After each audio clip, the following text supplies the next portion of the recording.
Okay. So, I'm not. Okay. Good morning. Good morning. Good afternoon. We're passing around the sign-in sheets, and those should be done here pretty quickly. Y'all have sent over approximately 7 possible counter proposals, possible tentative agreements. Right, I've only done Article 15, holidays, as in TA form. The others Oh, are okay. in the form of association proposals. You're right, I did kind of overlook your last proposal on holidays. I hope I didn't do that on other stuff, but we're very close on the grievance procedure and disciplinary actions.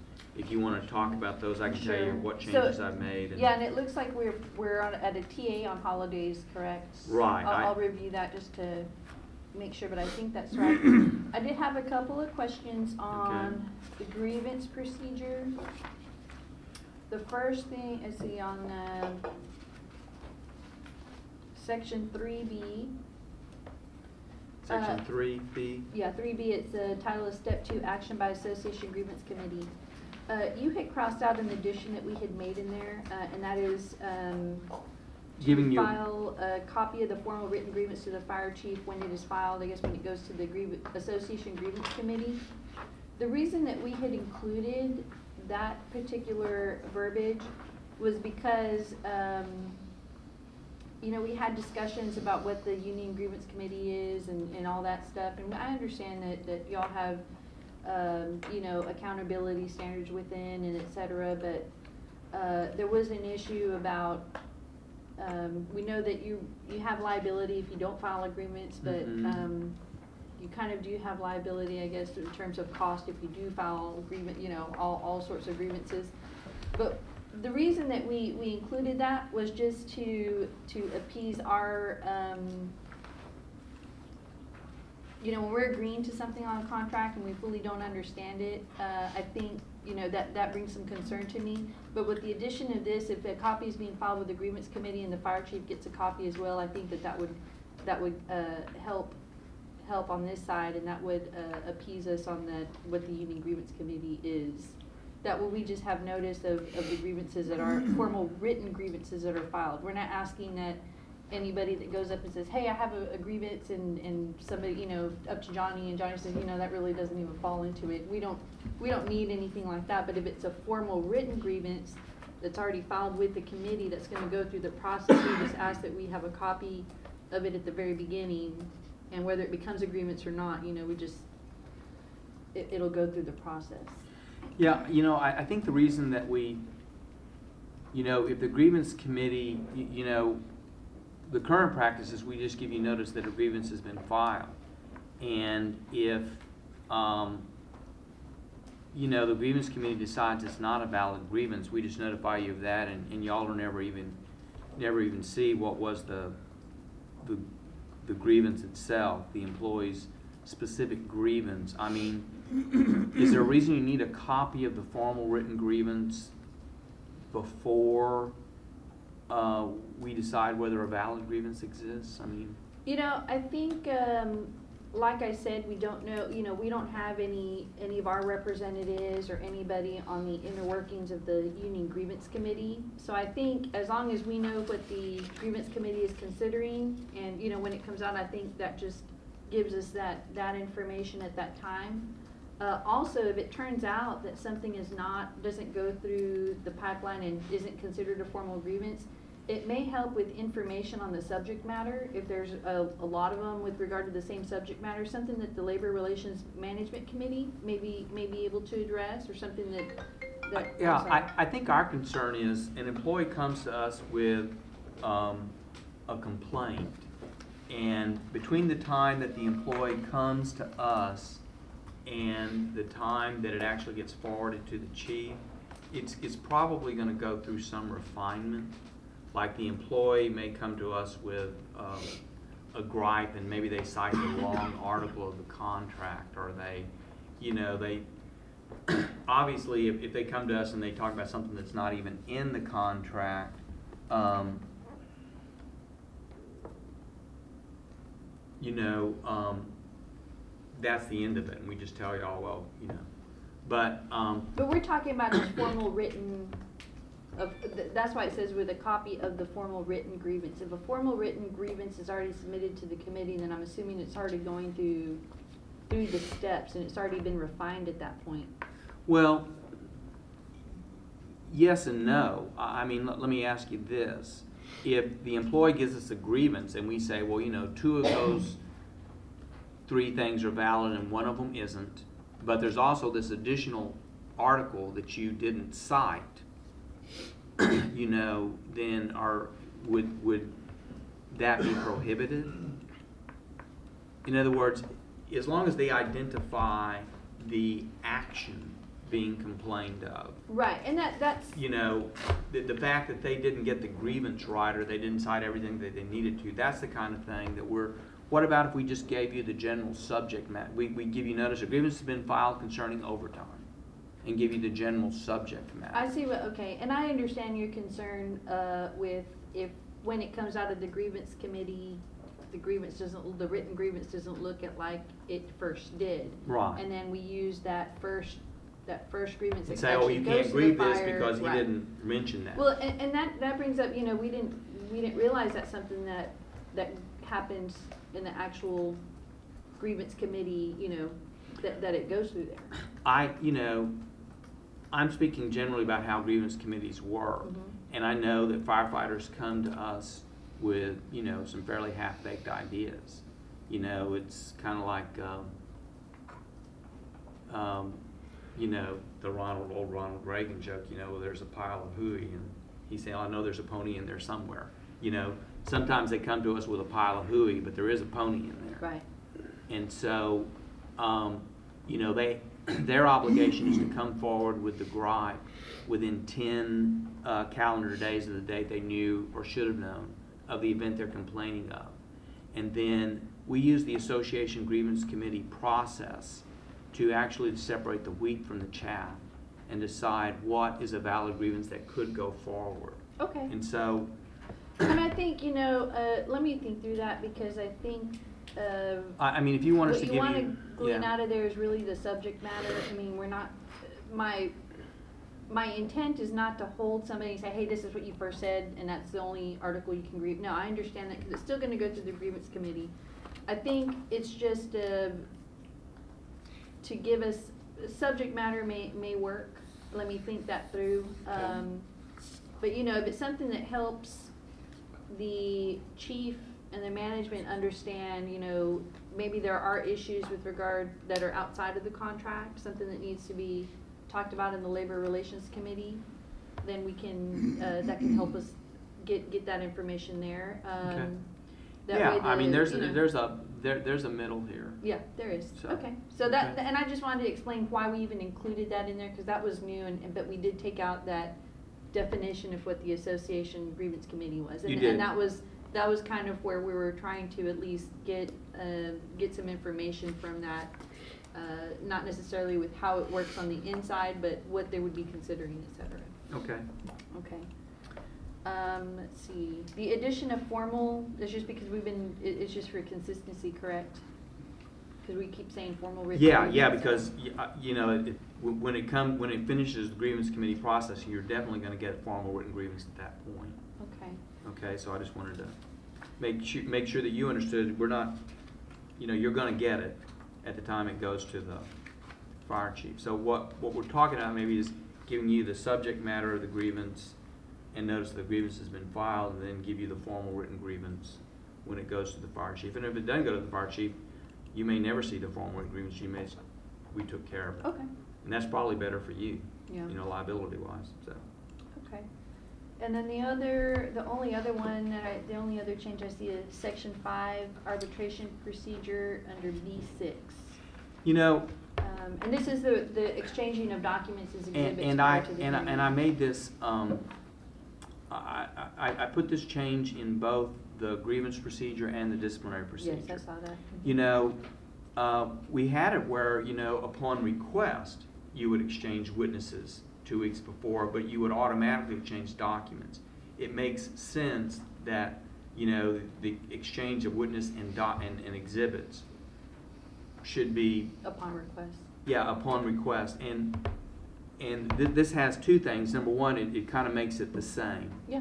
And the reason I went with upon request instead of automatic is that way it doesn't act as a gotcha. I mean, if you send us a letter saying, okay, we're triggering, we want documents and witnesses, nobody's gonna, oh my God, I forgot, now it's 9 days before or something like that. Right, and it also still leaves in a good cause exception pursuant to just Absolutely. intended, right? Okay. Yeah. My I think intention was not to create a gotcha, because there's always stuff that happens, like a storm happened yesterday and fried everybody's electronics and we couldn't get a hold of stuff. So, whether it was documents or call people or get contact info, so, and that's good cause, and we don't intend to get rid of that at all. Yeah, no. I think we both agree that the arbitrator can, have exceptions for good cause, maybe literally that there was an eyewitness to an event and you didn't even know that eyewitness existed or something like that. I mean, there could have been all kinds of, you were on your way to mail the letter with your witness list and you had a medical emergency or, Okay. whatever. Well, I'll just look at and see what we can do on that, giving a copy of the notice of receipt to the chief, maybe with subject matter. I'll work on that, and we Okay. can possibly TA that. Okay. That's the only thing that we need to. And we were looking at hammer out. grievance procedure there, right? Right, grievance Okay. procedure. And then the next one is discipline. Yeah, I made that same change in the discipline that we just talked about with regards to grievance procedure. I saw that, and we were both trying to make them both consistent, as I Right. understood. Let's see, 25. Appeals from disciplinary action, the change to section 2A, that was to make clear that the chief retains his or her authority to take other, I use the word corrective actions.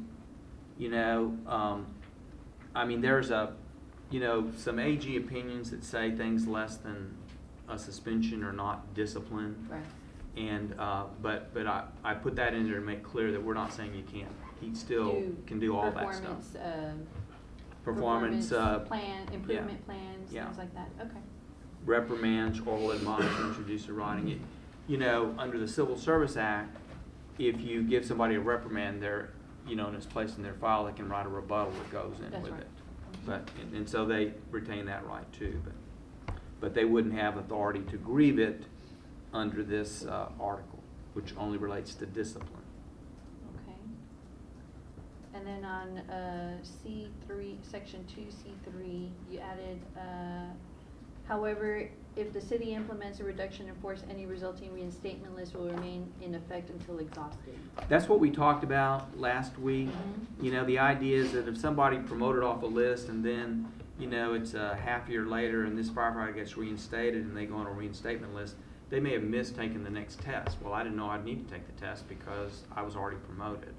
And it works as a double whammy on them. So just, if they were actually promoted and y'all don't create the provisional position or whatever, and so people get demoted, they know that, well, they'll get reinstated ultimately. Okay. Okay? And why we eliminated section 4, quite frankly, I just didn't understand it. I mean, everything in this section, restricts the rights that this. I think one of the reasons we included it was because of the chief's authority issue with where it Oh, the made it corrective sound, act? yeah, it made it sound like this was, he could only suspend, demote, and terminate, and that wouldn't be beneficial to either one. Yeah. So I think in terms of what this did limit, that was the reason we included that in there. I'll read through it because I think when we work on management rights, that should speak for itself, and I think it's understood that nothing in here is intended to restrict other than what is restricted and limited within the actual article or provision anyway. Civil Service Act prevails on stuff we don't address. Okay. So, okay. Section 3B, we've withdrawn our request to review the investigatory file. We're just asking that we be notified in advance of the allegations being investigated. We had a citizen complaint that you ran over their dog. We had a complaint of sexual harassment. Just kind of a general. The kind of general description of things so that they don't, get surprised or forget to cover something. Right. Now, would this be at the, notified in advance of the, okay. And You just could it say, be hey, oral? Could we're, it be, yeah, okay. I think so. As just, hey, we're calling you in for an investigation. This is to, We're gonna let you know we're investigating you for sick leave abuse. We're investigating you for sexual harassment. We're investigating you for a citizen complaint that you did thus and such. You ran a red light without your lights flashing, or Okay, something like that. we'll look at that. And then I think everything, the other, there's a part that I have here in blue, initiate an appeal, but I think that's already. I rewrote it a little Oh, bit, so okay. I put it in blue, but I think it's exactly substantively what you had said.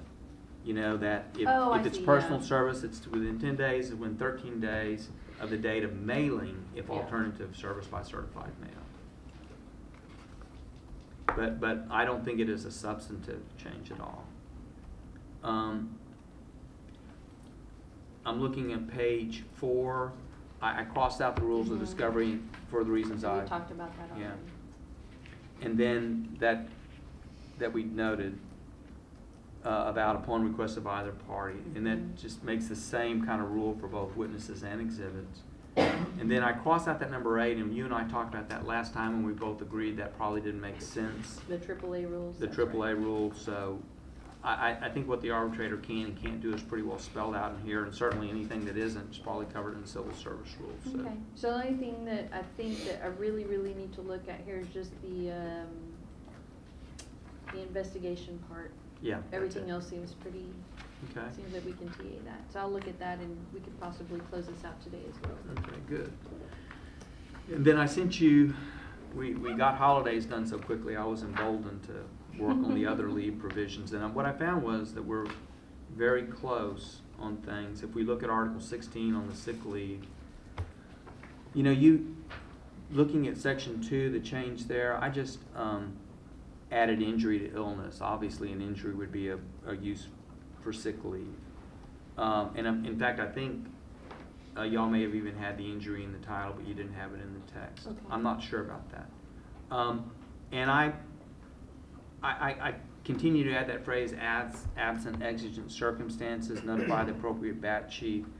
You know, and the exigent circumstance I pointed out was like you have a wreck on the way to, and get You're injured. unconscious, yeah. Yeah, I mean, Right. you know, there's an emergency or something that you had, and so, I mean, but that's gonna be rare.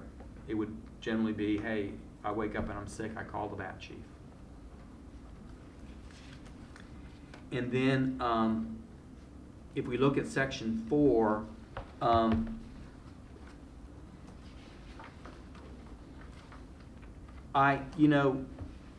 y'all's proposal was because it said the chief in his discretion for just cause, and that seems to be kind of inherently contradictory. And so I just put the just cause. Okay. You know, we're not trying to get, you know, You want to maintain status quo on that? yeah, right? yeah, that's it. Okay. That's it. And then if we look at Section 5, this is something we're asking y'all to consider. Mhm. You know, if a firefighter has excess leave that doesn't get compensated, if we could put that, we're asking y'all to consider putting that in the sick leave retirement pool. Okay. Okay? I don't think it just may mean that it doesn't get down to 500 quite as often. But we put back in the 2,000 max, so, you know. Okay, we'll have to look at it. You know, most of the stuff here on the sick leave and sick leave pool, we can probably TA on, with the exception of that Section 5B where you're wanting to add, and I understand we're not, where you want to add the accumulated sick leave that used to just go away back into the sick leave pool. There's an added cost to that we need to consider. So, but I would suggest at this point, if we can TA that most part and then just leave that section out at this point so that we can talk about it when we're talking about a lot more of the economic issues, you know, so that we can see what the entire compensation is going to be. And I think that would be more fair for us to consider in that aspect. Yeah, why don't you tell me whether, you know, the additions in Section 2 and then Section 4, you know, that last bullet point, I've changed a little bit. If you can agree to those, then we'll just set this one aside. Okay. And we'll look at that last part of section 5B when we look at the, right. overall And you economic. understand where I'm coming, because we have Sure. to, that's a cost that we have to consider, and we don't want to say yes, and then it really impairs us in considering some other type of compensation. We can work something out, you know, Right. that would be more beneficial to both parties. Yeah. Okay, then the next one is Article 17. The only thing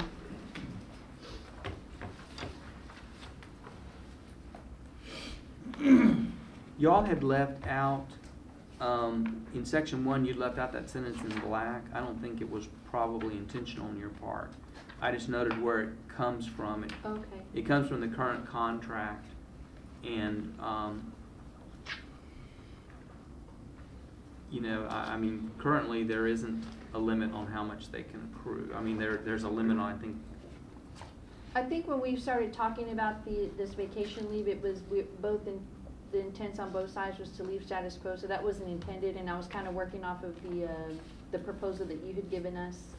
So if that's what the status quo is, I'll look at it, confirm that, but we didn't leave that out intentionally. Okay. And I'm assuming that y'all didn't either. Yeah, section 2, there is a current department policy about scheduling and using vacation leave, and we're just asking that y'all adhere to that policy for the life of the contract. Other than that, Was it that sentence that was scratched out? Is that was from your last proposal. But is that in the old contract, the red book? I don't think so. Let's look real quick. Yeah, I don't have.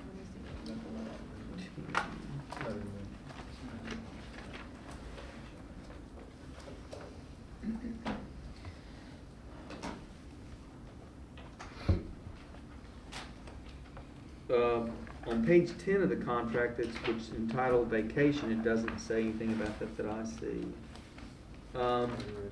I'm looking to see if there's any other. It may be, I thought for some reason that was in there somewhere.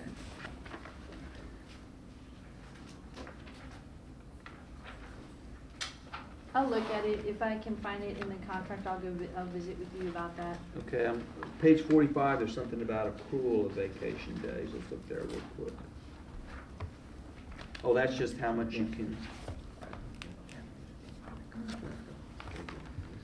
Yeah, you see on page 45 of the contract, that's where all firefighters hired after shall be allowed to accrue unlimited vacation, and then all firefighters hired before September 1998 shall be allowed to accrue unlimited vacation. Mm-hmm. There is a cap on how much they can buy back at time of termination, Yes. and that cap is in the next article we're going to talk about. I mean, I'm not changing the status quo. And that's the drag up article? Yeah, that's the drag up pay.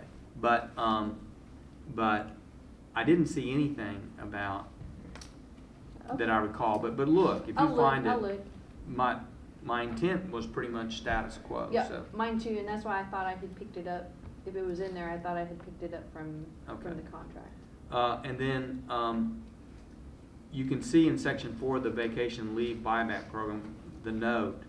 I modified the language slightly to make it a little clearer, but the meaning is unchanged from both, I think, the current CBA and your proposal. Okay. The intent is to maintain the status quo.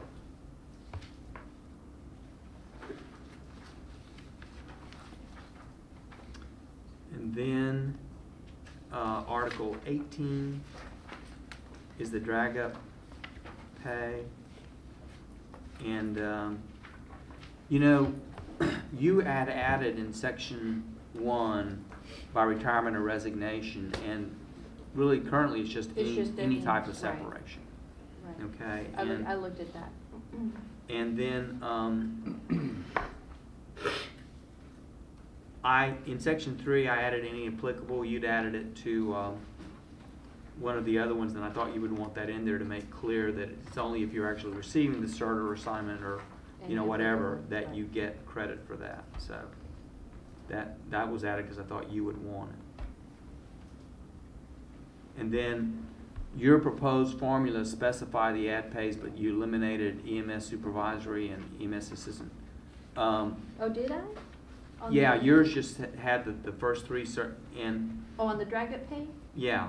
Oh, that was unintentional because, I did, on page 61 of the old contract, it lines it out. And I thought that we had worked off of your old proposal and we wanted it to, Yeah. just like I had fixed the formulas, I thought that I had reflected the same one, so I'll look Okay. at that and make sure. Yeah. And then Right, on the. and that should include longevity, certification pay, assignment pay, EMS supervisory officer pay, and EMS assistant director pay. And I think that's where we had added, applicable, but you just moved it to a different section. Yeah, and,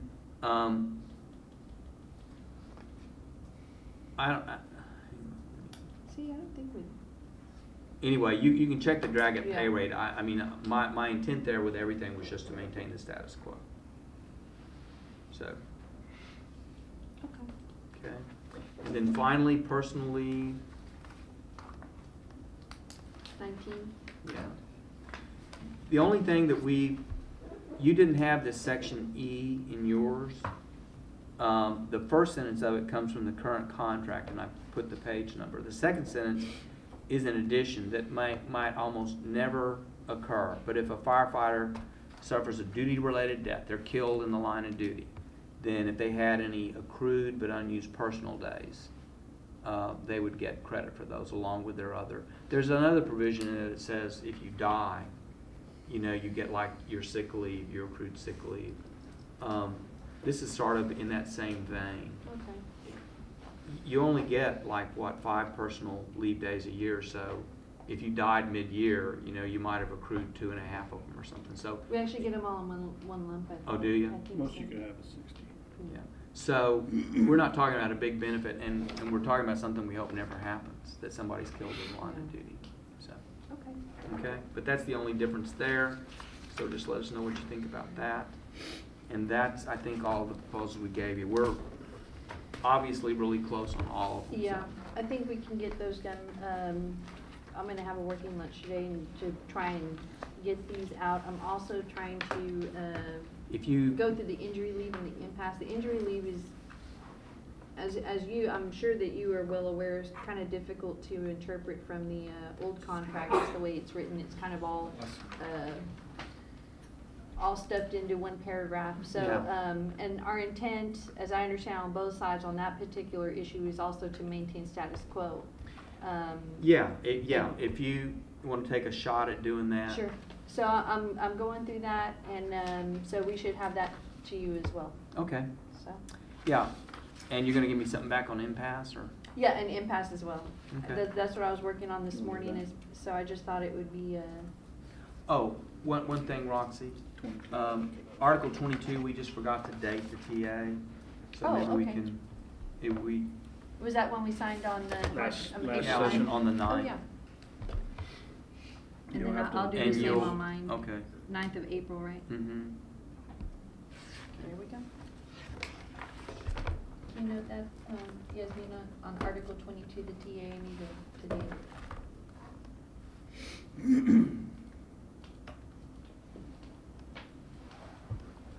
Okay, that's all I have, and, I'll go back and start working on my stuff. Okay, and what time you want to think about trying to get back together? Let me talk to you about 1:30 or 2.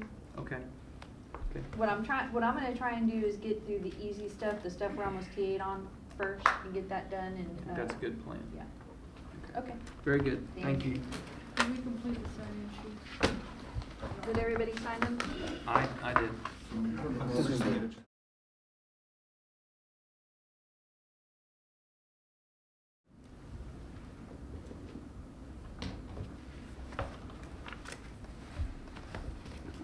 Okay. Okay, are we on? Craig, I have sent over, let's see, 1 TA on holidays and 1, 2, 3, 4, counter proposals. We were so close, we just had one little thing that we needed to discuss, and they're most likely TAs. Okay. Because of the time, I was also working on, your or the UA 16 and 18, and I got hung up on the sick leave pool deal, trying to figure all that out. So because of the time it is, I thought we should just cover this stuff, and I'll give you all the rest of the things I'm gonna work through the night, and should be able to get them to you first thing in the morning. Before we sit down, you should Okay. already have them. Okay. So, but in the interest of, getting some stuff done today, we can TA on the 15 holidays. Article 15. On UA 24, which is the grievance procedure, we accepted everything, except on those appendixes, I just left a blank. Yeah, we'll figure it out. Yeah, we'll figure at the that end. out. But the only thing was, on that step 2 Yeah, action by the Associated Grievance Committee, what I just did was I copied what's required on section 2A, a brief statement of the grievance and the facts or events on which it is based. So I just figured it'd be easy to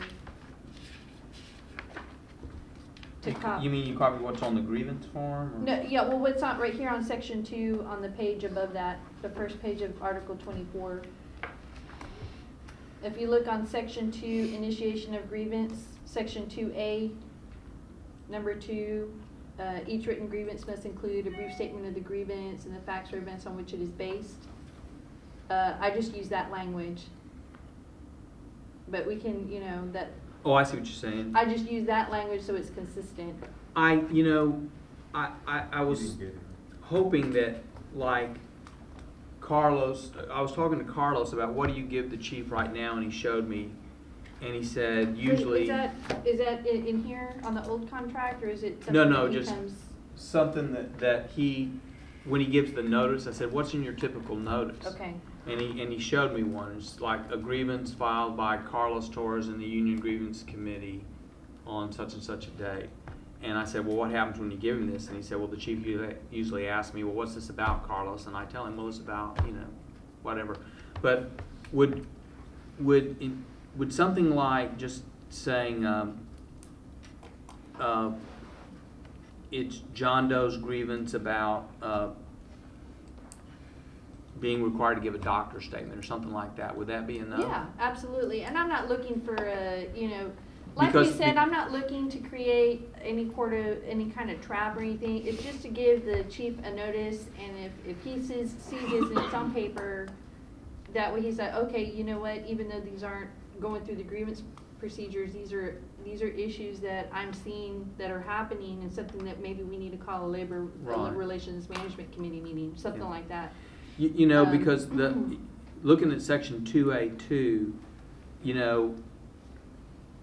we would, that's a little more involved. I mean, when you get the actual formal written grievance, there will be like a paragraph about what the grievance is about, as opposed to a sentence.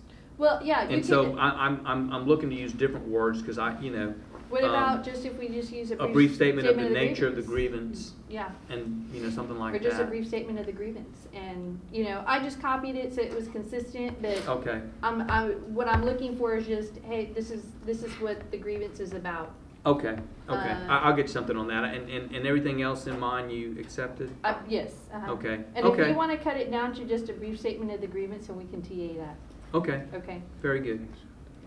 So then the next one is UA 25. See the change to 2A. That looks good. I just don't want to leave anything out, when people are Yeah. looking. On section 2C, 3. on 3, I know that you had put that back in on however the city implements a reduction in force, any resulting reinstatement list will remain in effect until exhausted. The reason we had put in number 3 was just so it didn't divest any of our rights that we do have under the Civil Service Act. So the Civil Service Act still governs what we do, what we have to do, and what we're required to do if we ever had to do a reduction in force. So, the Civil Service Act, that particular section does say we have to have a preferential eligibility list or a reinstatement list. The thing is, when we're dealing with promotional, the way I read it, as I recall, promotional ranks, the list is good for a year.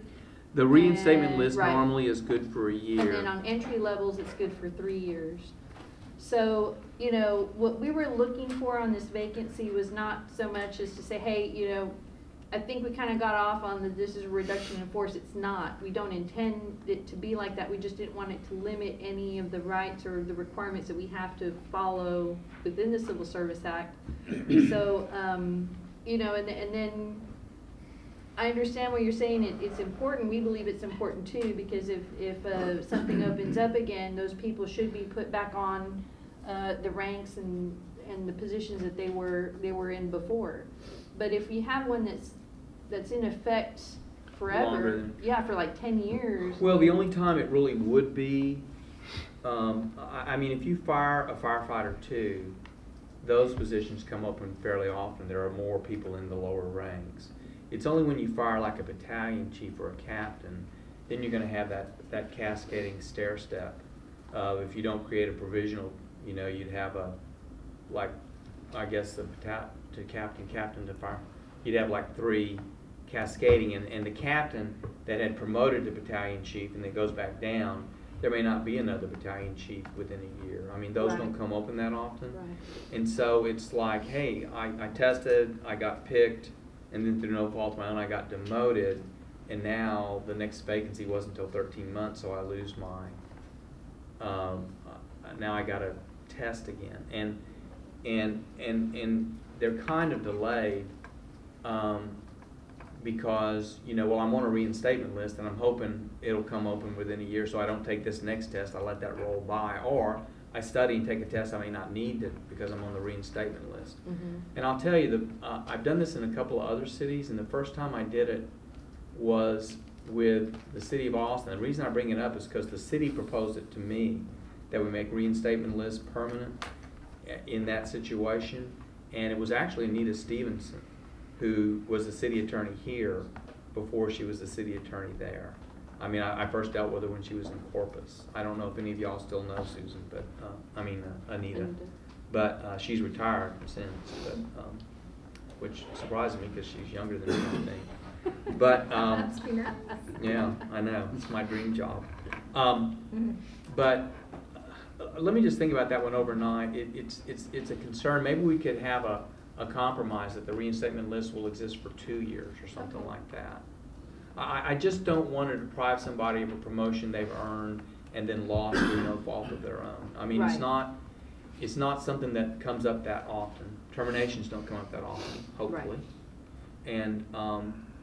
And terminations that lead to reinstatement, it's happened only a handful of times in my career, but anyway, let me think about that. But Yeah, because if you think about it, when we're really talking about a reduction in force issue, it started off with a vacancy creation on a discipline termination. right, you know. right. And we have created, a system to get that person, if they're reinstated, back into their position, and I understand where you're going from there.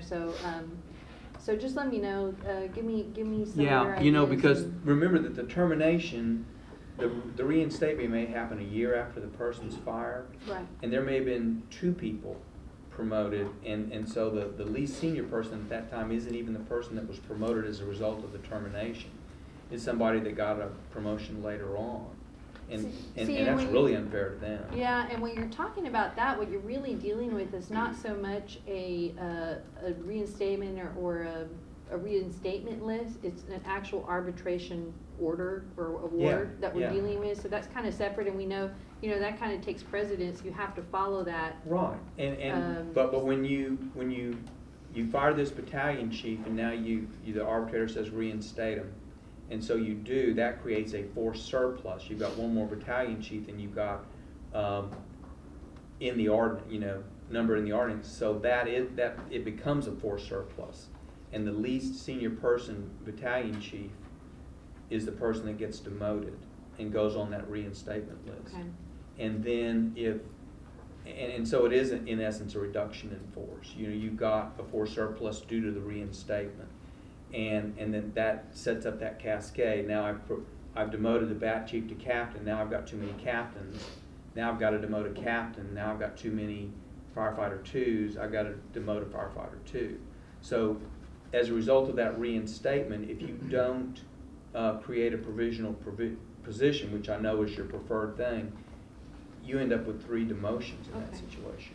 Let me, you suggested a 2-year compromise. Yeah. Why don't you talk about it with your I'll talk about it with my I'll team talk and- about it with my team. We'll revisit in the morning and Okay. if it's something we'll further discuss, because it's possible we can come up with a solution to that pretty I quickly. think so too. Okay. I mean, we're not really at cross purposes, we're just, okay, and you've agreed to eliminate that section 4 because we've dealt with it elsewhere. Okay. Okay, well, we'll get that worked out then. So I think that's the only issue. Okay, and upon request to the fire chief or designee be allowed. Let's see where I'm did I looking add at that? section 3B on page 2. Oh, that was on the investigation. It just said upon request to have an association representative present to the interview. It just didn't say who you needed to request to. Usually it's the fire chief or the designee, whoever the assistant chief is in charge of that. So that was just to make it clear. It doesn't, I don't think it substantially changed anything. If No. it's different, I'd be, Yeah, okay. So they just have to call the chief or whoever and. whoever's in charge of the investigation. And say, okay. That one seems doable. So the next one is Article 17.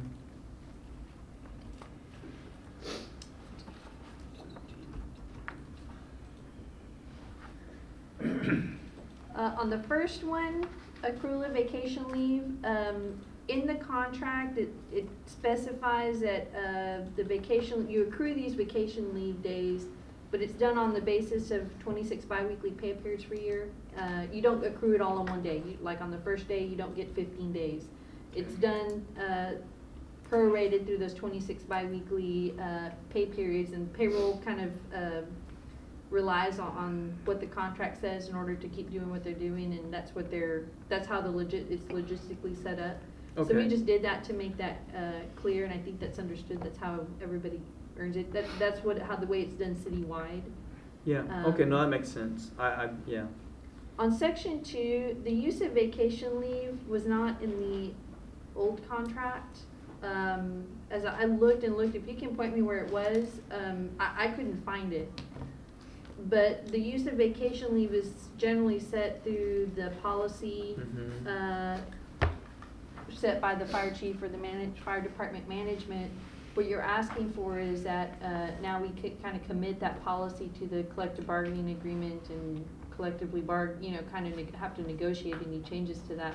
I don't think that, I looked at the vacation leave policy, it seems pretty general and in unison with the rest of the city policies and how we use vacation across the board.